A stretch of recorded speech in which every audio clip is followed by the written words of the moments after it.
పురుషుడు యొక్క నీడ తాగితే పురుషుడు యొక్క శరీరం ఖండిస్తుంది కాబట్టి ఈమె పేరు ఈనాటి నుంచి ఏం పేరు పెడుతున్నారండి?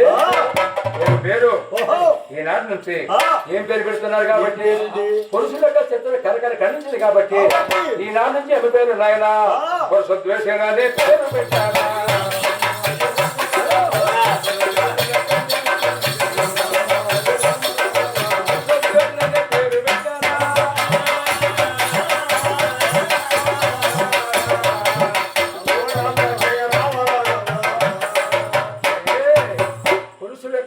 ఖండిస్తుంది కాబట్టి ఈనాటి నుంచి ఏం పేరు ఏంటంటే ఏం నామకరణం ఏంటంటే పురుష ద్వేషిని. పురుషుని ద్వేషించాలేమా? పురుషులని చెప్తే ఉండదు. పురుషులు నేడు తాకితే ఒక మంట, ద్వేషం, కోపం, కక్ష పురుషుడు కనబడితే సారు నువ్వు పోయినా సరే నీది కూడా కరకర కరకర అంటే నీకు తెలవదా? అంటే పురుషుడు దగ్గర పురుష లక్షణాలు లేవు. అదే పురుష లక్షణాలు లేవేంట్రా నీ దగ్గర? వద్దంటే ముద్దు వస్తుంటే ఎవరికి? ఇక కృష్ణయ్య గారు అంటే వాళ్ళకి ముద్దు రావడం ఈ మోసం. మా ఊరు వాళ్ళందరూ వడ్డీలో డబ్బులు ఇస్తున్నా. ఏంటి వడ్డీ వ్యాపారం చేస్తాను నేను. నువ్వా? ధర్మవడ్డీనా? ధర్మవడ్డీ అంటే 140 రూపాయలు. అసలు ఎవరు తీసుకున్నారా? 140 కాదు, 150 అన్నా ఆగట్లా జనం. ఎవరు? తెల్లారిపాటి క్యూలో నిలబడుతున్నారు. ఎవరు అంతా ఎగబడి తీసుకునేది? దేనుడు. మరి దానివాళ్ళే తీసుకునేది. ఇంకో దానివాడు తీసుకుంటున్నారు. అయితే నా దగ్గరికి మధ్య ఎవరు డబ్బులు రాస్తుంది. ఎందుకని? మరి ఎందుకంటే ప్రభుత్వం వారు వడ్డీ పెట్టింది మహిళా మొత్తాలు. అవును అవును. మరి ఇచ్చిన డబ్బులైనా వసూలు చేసుకోవాలిగా. ఒక రోజు బజార్కి వెళ్ళా. ఏమయ్యా నాకు ఇవ్వాల్సిన డబ్బులు అంటేనే ఇచ్చేవయ్యా నా ఆగట్లా అన్నా. అతను అంటున్నాడు, బాబు గారు. ఎవరు? నాన్న బాబు బావగారు కాదు బాబు. అసలు ఈ మొక్కలో బాబు గారు అనే అంత కెపాసిటీ ఉందా? బాబు గారు అది మీరు ఇచ్చే డబ్బులతో మా తోటలో పూల మొక్కలు వేసుకున్నా, పూల మొక్కలు పట్టుకున్నా. అసలు మా తోటలోకి వెళ్తే చాలండి ఏ పువ్వులు చూసినా నిర్మూలంగా పడుతుంది. మా తోటలోకి వెళ్తే ఏ పువ్వులు చూసినా నిర్మూలంగా పడుతుంది. పువ్వులలో పెట్టండి నీ మొఖాన్ని తీసుకు. దాని దగ్గర పువ్వులు అది అంతే. ఒక నెల రోజులు అంటే పూలు మీ పైసలు ఇస్తాను అన్నా. అతన్ని నెల కాదు 5 నెలలకి అన్న. ఎందుకని? నా మొహం ఆడబెట్టింది అది అతను వదిలేసా. రెండో బజార్కి వచ్చి నాకు ఇవ్వాల్సిన డబ్బులు ఎక్కడ ఇచ్చేవా అని ఆగట్లా అన్నా. రెండో అతను అంటున్నాడు, ఏమన్నాడు? అబ్బాయి గారు. ఇందాక బాబు గారు, ఇప్పుడు అబ్బాయి గారు మీరు ఇచ్చిన డబ్బులతో 6 పందులు కొనుక్కున్నా. 6 పందులు కొనుక్కున్నా. అసలు తెల్లవారు పందులు దొంగలో మేపురు అంతకి వెళ్ళినప్పుడల్లా ఏ పందులు వేసేటప్పుడు ఏ 10 మోహనం చూసినా మేము మోహనం పడుతున్నాం.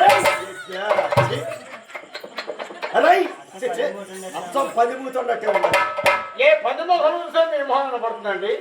ఒక 2 నెలలు అంటే పందుల మీద తరచు మీరు పైసలు ఇస్తామన్నాడు. ఇక రోజు చీకట పడిపోయింది. తెల్లవారి తత్వం వసూలు చేస్తాను. మా ఇంటి ప్రకారం 100 రూపాయలు ఇచ్చా వడ్డీ. 100 రూపాయలు కూడా వడ్డీ. 100 కూడా వడ్డీకి ఇచ్చా.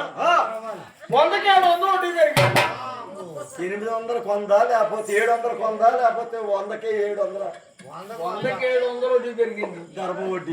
ఆ 700 100 800 తెల్లవారి తర్వాత అడుగుదాం అనుకున్నా. వసూలు చేసుకుందాం అనుకున్నావు. మా ఇంటి ప్రకారం ఆ రాత్రి ఆయన చచ్చిపోయాను. అయ్యో పాపం. ఈ డబ్బులు ఎలా వసూలు చేయాలా అని ఆలోచిస్తాను. ఎందుకంటే చచ్చిపోయానికి వెనక ముందు ఎవరు లేరు. ఈ డబ్బులు ఎలా వసూలు చేయాలా అది చచ్చారు ఉంటే నా బాధ అది. ఈ డబ్బులు ఎలా వస్తుంది చూస్తున్నా. అయితే తెల్లవారితో కుర్రోలు శవకాడి కుర్రోలు పోగయి అరే పాప చచ్చిపోయానికి వెనక ముందు ఎవరు లేరు. మనమే తలకేసి సన్నాలు వేసుకొని ఇతనికి అంత్యక్రియ చేద్దాం అని కుర్రోళ్ళంతా తలకేసిన డబ్బులు పోగు చేసుకొని ఈ శవాన్ని మూసుకెళ్తున్నారు. నేను అప్పుడు శవాన్ని కట్టం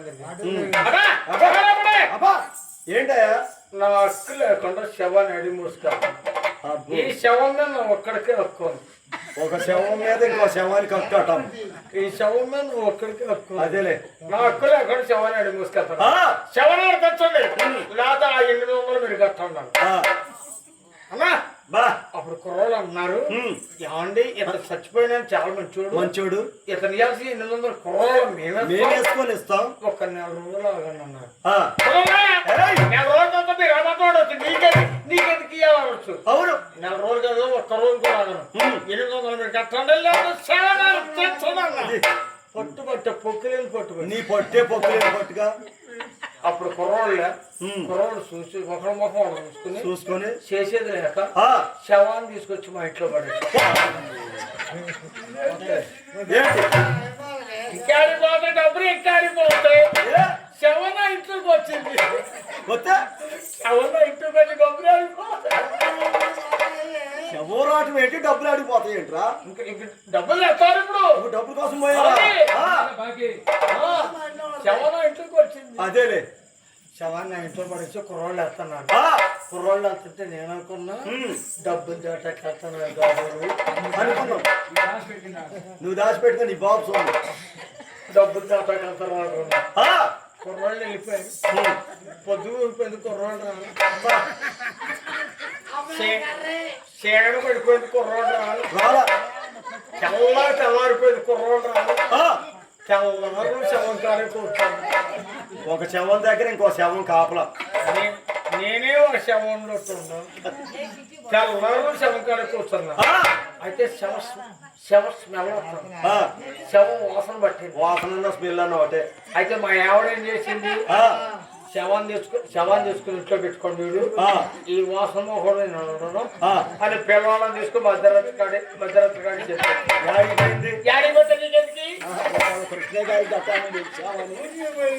పిల్లవాళ్ళని తీసుకుని మధ్యరాత్రి కాడి చెప్పాడు అయితే అబ్బాయి తెల్లారిపోయింది శవం ఊరంతా వాసన పట్టింది ఊరోడు మొత్తం నాకు తిట్టి తిట్టుకొని తెలుస్తున్నారు ఇంకా లాభం లేదని కృష్ణ ఇలాంటి వాడు ఒక పెద్ద మనిషి దగ్గర పిలిచి కృష్ణయ్య గారిని పిలిచిన ఆవిడ కొంచెం కుర్రాళ్ళు పిలుచురా అండి అన్నా ఏమన్నాడు కృష్ణయ్య గారు ఈ పెద్ద మనిషి అంటాడు నాకేం పని పిలుచురా నాకేం పని పిలుచురా 500 ఇస్తే పిలుచుకొస్తాను పెద్ద మనిషికి 500 ఇచ్చా ఇక మొదలైంది నేను ఏంటో అర్థం చేసుకో పెద్ద మనిషికి 500 ఇచ్చా వెళ్ళి కుర్రాళ్ళ మొత్తాన్ని పిలుచుకొచ్చాడు అప్పుడు కుర్రాళ్ళతో అంటారా ఏమండి ఇవ్వాల్సిన 800 నేను 4 రోజుల తర్వాత ఇస్తానన్నారు మీరు ఇచ్చే డబ్బులు ఏడికి పోతాయి నెల కాదు 5 నెలలకి ఇవ్వండి ఈ బుద్ధి ఆనాడే ఉంటే ఏడుపేదో ఆనాడే ఆడవాలా ముందు శవాన్ని ఇంట్లో బయట తీయడం అప్పుడు కుర్రాళ్ళు అంటున్నారు ఏమని చనిపోయినాక మా సంబంధమా మా సొత్తమా మా బాబాయ్ అంతవాసన తెచ్చామని మేమేంది చేస్తాం అని వెళ్ళిపోతున్నారు బాబు నా డబ్బులు వచ్చే శవాన్ని తీసుకెళ్ళండి వెళ్ళిపోతలేమన్నారు ఏం చేసినావు ఎదురు తిరిగా తర్వాత కాళ్ళు పట్టుకున్నా తర్వాత చేతులు పట్టుకున్నా తర్వాత గోనపట్టాలు తెచ్చుకున్నా తర్వాత ఇంటి పోయిన చేతులు అప్పుడు కుర్రోళ్ళు అన్నారు నువ్వు ఎంతగా బ్రతకాల్సింది కాబట్టి అంత వాసన బట్టి శవాన్ని మేము బయటికి తీయాలంటే అంటే 10,000 రూపాయలు శవాన్ని బయటికి తీస్తున్నారు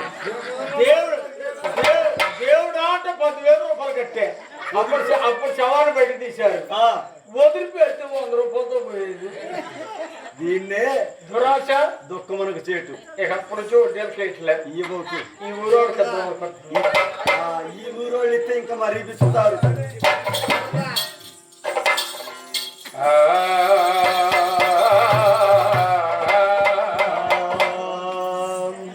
ఆలయాన వెలసిన దేవుని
అయ్యా ఈ ప్రకారంగా చూశారండి అయ్యా ఆ సమయం అందున ఈ పాప పురుషుల ఖండించింది కాబట్టి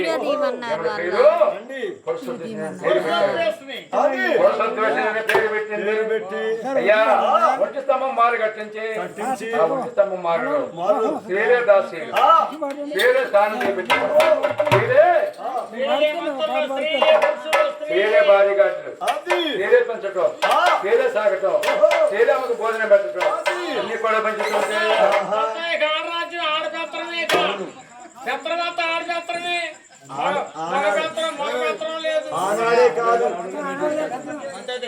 ఆనాడే కాదు ఈనాడు కూడా ఆడవాళ్ళదే పెత్తనం ఆడవారిదే పెత్తనం నువ్వేదాన్ని తిట్టావనుకో బస్సు ఎక్కుతారు చూపిస్తారు ఆధార్ కార్డు వాళ్ళ ఇష్టం అయ్యా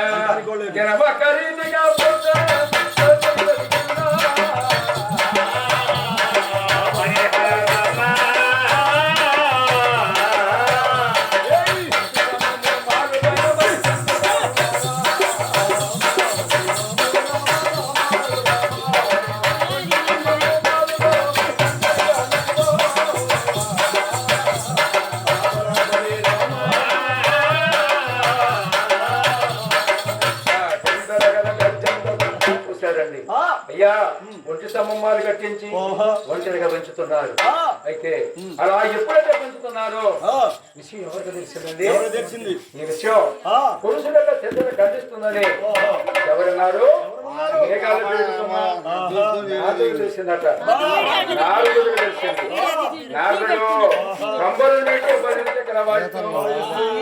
నారాయణకు ప్రయాణమయ్యాడు అసలు పురుషులకు ఖండిస్తుందంటే ఆవిడెవరు ఎంత వీరురాడు ఎంత వీరురాడు ఎంత ఇత్త వీరురాడు ఆమె ఎలా ఉంటుందో ఆ మందాన్ని చూడాలి ఆమె సందాన్ని చూడాలి అని ఆయన ఆ యొక్క నాదుడు తంబూరుని మిగుతూ భజన చక్ర వాయిస్తూ నారాయణ అది నారాయణ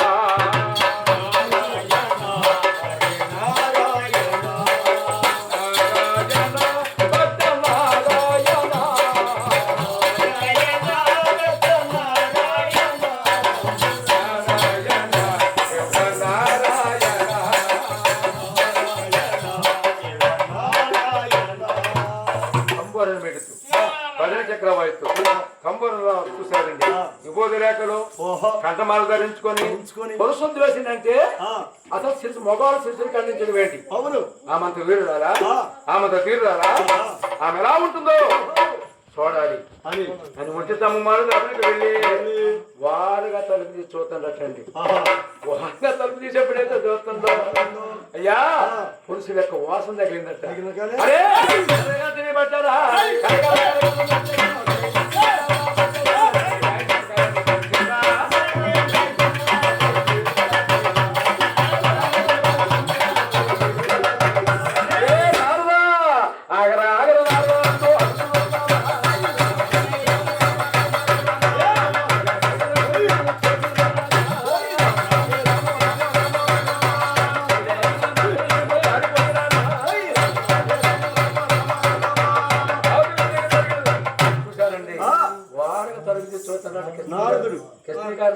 కూర్చోండి అసలు ఇది ఎట్టుందో చూడాలని అదే పని నీకు తగ్గోడే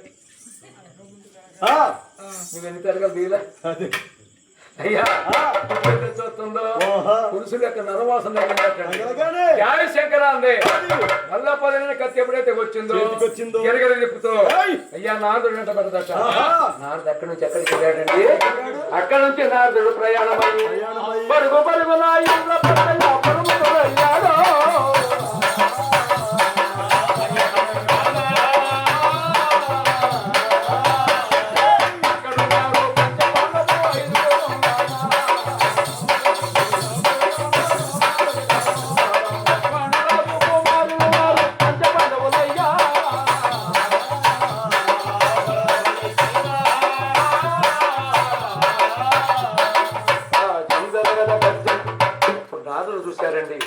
భయం వేసింది.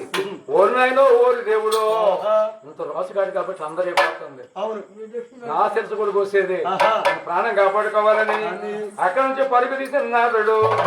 ఆ నారదుడు ఎక్కడికి వెళ్ళాడండి? ఇంద్ర ప్రతాపన పురాన్ని పరిపాలిస్తున్నాడు. పాండురాజు కుమారులు పంచ పాండవులు. అరే పంచెలు కట్టేవాళ్ళు కాదురా, పాంచనగా 5 వారినే పంచ పాండవులు అంటున్నారు. ఈనాడు పంచనాడు అన్నుండయా, అన్ని మిడ్డీలు చెడ్డీలు. అవును, ఇంద్ర ప్రతాపనపురంలో పాండురాజు కుమారులు పంచ పాండవులు అనగా ధర్మరాజు, భీమ, అర్జున, నకల, సహదేవుడు. అది వీరిని పంచ పాండవులు అన్నారు. అయ్యా అందు పెద్దవాడు ధర్మరాజుల వారు నవరత్నతో సింహాసన పైన కొలువుదేరి రాజపాలనే కథయుతున్నాడు.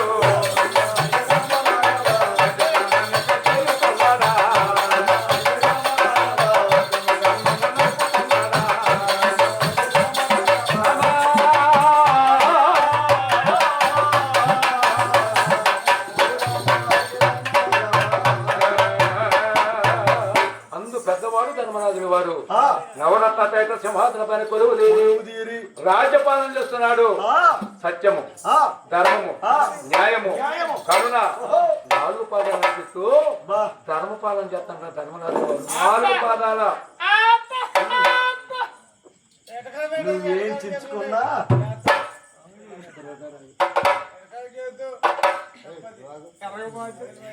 అయ్యా చూసారండి. మరణించి ఎవరు? సీతమ్మ గారు. సీతమ్మ గారు ఆత్మశాంతి కొరకు మనం ఆ